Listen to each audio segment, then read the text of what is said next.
అంతా చూస్తున్నాం. ఎప్పుడా అని ఎదురు చూస్తున్నాం. ఏమంటివి ఎంత మాట. ఆచార్య దేవ విశ్వవిఖ్యాత నట సార్వభౌమ ఎన్టీఆర్ గారి అమోఘమైన అద్భుతమైనటువంటి ప్రపంచమంతా పేరు ప్రఖ్యాతులు సంపాదించిన ఒక దుర్యోధనుడి పాత్రను ఇప్పుడు మనమంతా వీక్షించబోతున్నాం. వారే రెడీగా ఉన్నారు, సిద్ధంగా ఉన్నారు.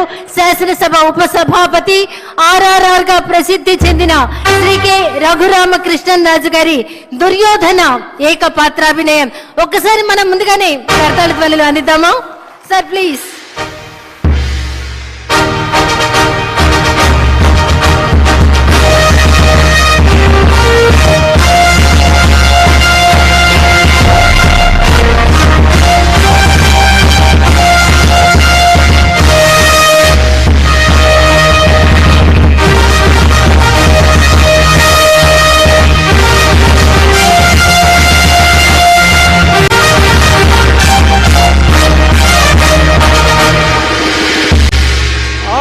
ఆచార్య దేవ ఏమంటివి జాతి నెపమన సోతసుతుని కిందు నిలువ అర్హత లేదందువా. ఎంత మాట. ఇది క్షాత్ర పరీక్షయే గాని క్షత్రియ పరీక్ష కాదే, కాకూడదు. ఇది కుల పరీక్షయే అందువా. నీ తండ్రి భరద్వాజుని సంభవం ఎట్టిది. అతి దుముక్షాకరమైన నీ సంభవం ఎట్టిది. కులలో పుట్టిదివి కదయ్యా, నీదే కులము.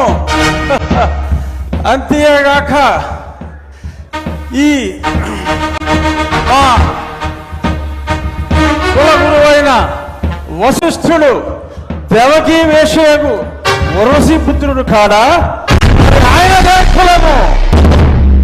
ఆయన పంచమజాతి కన్యకు అరుంధతి యందు శక్తిని, ఆ శక్తి చండాగల యందు పరాశరుని, ఆ పరాశరుని పల్లె పడుచైన మత్స్యగంధి యందు మా తాత వ్యాసుని, ఆ వ్యాసుడు విధవరాండ్లైన మా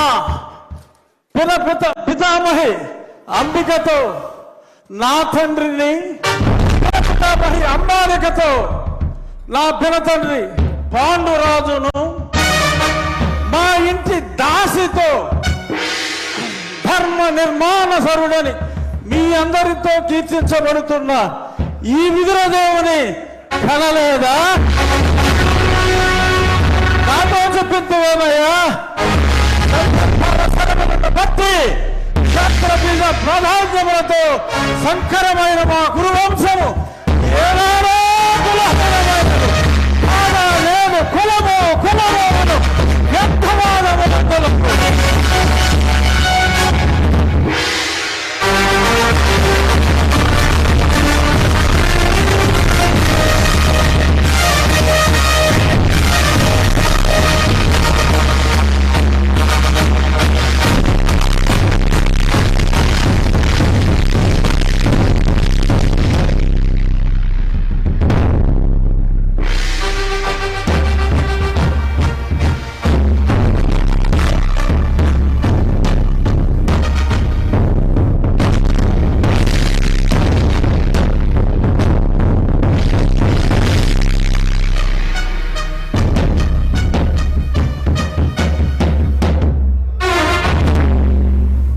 తెలుగుదనాన్ని అద్భుతమైనటువంటి డైలాగుల్లో దుర్యోధనుడి పాత్రలో ఏకపాత్రాభినయం చేసినటువంటి మన శాసనసభ ఉపసభాపతి RRR శ్రీ కె రఘురామకృష్ణరాజు గారికి ఒక్కసారి గట్టిగా కర్తాళ ధ్వనులు అందిద్దాం.